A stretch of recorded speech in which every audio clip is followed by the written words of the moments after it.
Heavy-handed subtlety has become one of the trademarks of Hideo Kojima. A cursory glance at the story of Death Stranding may make you think, okay, it's clever, I guess, but it's not until you look deeper that the complexity of Death Stranding becomes apparent. It's like a glass covered over with steam. You need to wait a while in order to see what it really has to show.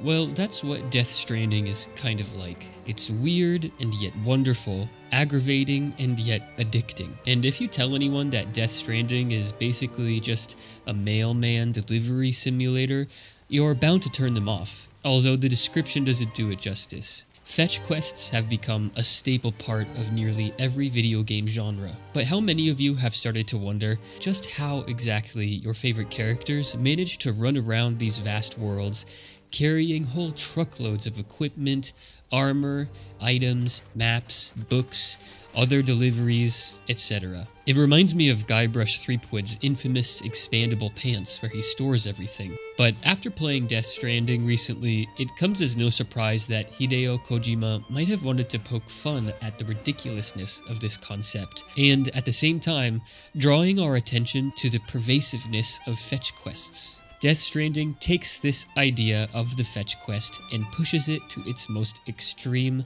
logical absurdity. Unlike in other games, in Death Stranding, your character feels the brutal, crushing weight of every single thing the player loads onto his body. Everything.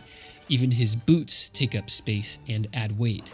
This is especially interesting coming from a country like Japan, which does its best to economize space. Likewise, Death Stranding asks its players to economize their fetch quest priorities. No longer can players simply accept every quest immediately available to them and then skip across green pastures to complete them. Essential to this gameplay experience is making wise decisions about which places you can realistically arrive at with what kind of delivery load on your back. The environment is also working against you. Instead of filling the world with monsters to harass you on the way, the player has rocks and hills to watch out for that might send him tripping and damage the equipment. As the player, you have to check the depth of rivers, determine the feasibility of ascending or descending a steep hill, or whether to go around a mountain instead of over it, or even if you want to avoid certain kinds of weather. The world, for this reason, feels intensely real. The first giant hill in the game felt to me like a sort of boss fight. As I ran toward it with a stack of packages on my back, I asked myself, can I do this? Is this wise? Maybe I'd better turn around and go a different way. Maybe I'd better not take so much stuff. Or maybe I had ought to slow down. In Death Stranding, the player is really your own worst enemy. Although there are occasional creatures and robbers, they're the exception and not the norm. Almost every time something goes wrong, it's because the player gets impatient and decides to walk more briskly than he or she really should, and then wiping out. The game asks you to have some discipline, self-control, and I found that refreshing. To be honest, big open world games have started giving me a kind of quest anxiety. As the quest log fills up, I get anxious knowing I have this never-ending task list growing longer and longer and pulling me in all of these different directions, and sometimes I feel stressed out knowing that I want to finish all of them in the most efficient way possible. Death Stranding forces the player to say, no, you can't do it all, and if you try, you'll fail. The big challenge here for the player is disciplining themselves. Not everything can be done right here, right now.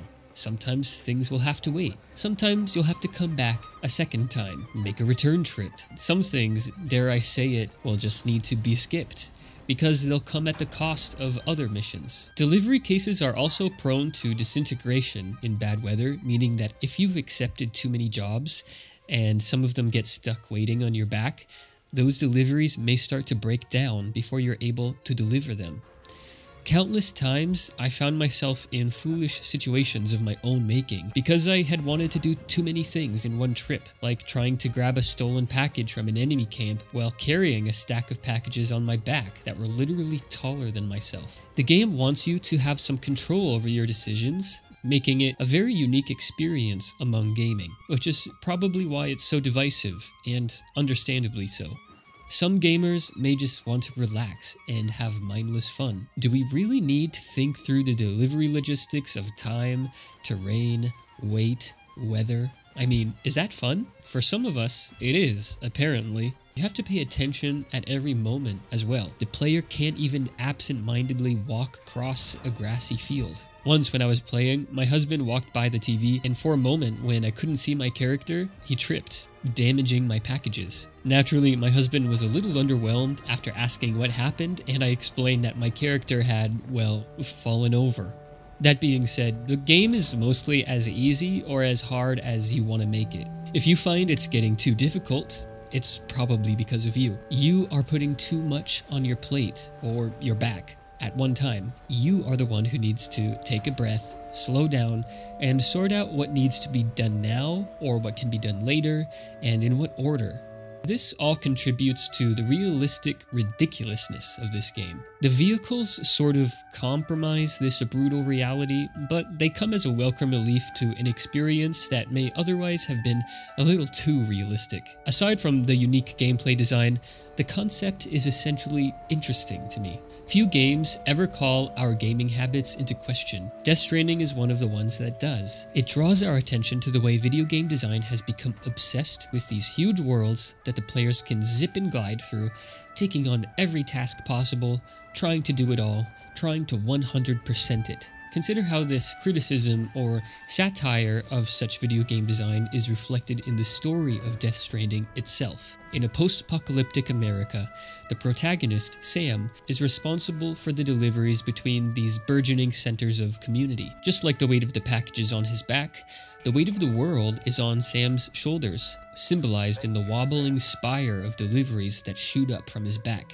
In this world, the life of every person is extremely valuable. The death of somebody causes what's called a void out, a sort of explosion on the scale of a nuclear bomb, unless they're cremated immediately. In that sense, the delicacy of life is emphasized, just like the delicacy of Sam's body and his deliveries. Digging deeper into the lore, Death Stranding explores what it means in religions to have a body that houses a soul, and there seems to be a parallel here between the body being the carrier of the soul, in the sense that Sam is the carrier of the packages, which, in this light, are like the soul of the country. These deliveries are keeping the country alive, and if this community fails, what's there is just matter, earth, and dust. Perhaps the game is telling us that those things matter too.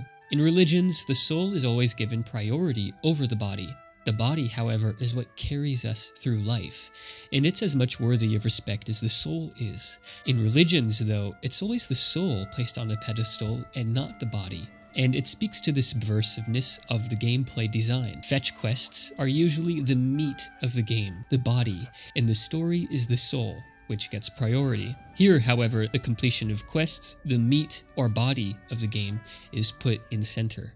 In this world of Death Stranding, everything revolves around the delivery of the goods that Sam is entrusted with. But elsewhere there are other porters called mules, which in the game are obsessed with deliveries. When I first heard this, it sounded a little bizarre to me at first, until I realized that it's what we gamers spend all of our time doing. We're obsessed with making deliveries. We're obsessed with fetch quests. We try to do it all, and it becomes an addiction. Death Stranding takes this drive for thorough quest completion and places it at the heart of the game's design, and then puts a question mark after it. The game speaks to our need for purpose, for something to do. In this game's world, AI had once replaced the need for human work, and they rebelled. Humans realized they needed work to be fulfilled. Players of video games are, in a way, giving themselves more work to do in their free time. We gamers are engaging in a kind of simulation of work. Games give us tasks to do so that we feel useful, and good games give us rewarding tasks that make us feel that our labor and time have been well spent. Death Stranding succeeds in this brilliantly by creating an exceedingly difficult world to navigate at first, and then liberating the player with new technology developed by the successful deliveries. So later, our ability to navigate this world more easily feels like a consequence of our participation in the game. The reward is palpable and satisfying. Bad games give us endless jobs to do without giving us that feeling of accomplishment. We don't get that rush of serotonin we need that is kind of like getting a like on Facebook, which interestingly is incorporated into this game. When you run around, you can like the things that other players have built. To this end, Death Stranding is Kojima's meditation on the philosophy of video game design, and it's what makes Death Stranding one of the most interesting and engaging games I've ever played.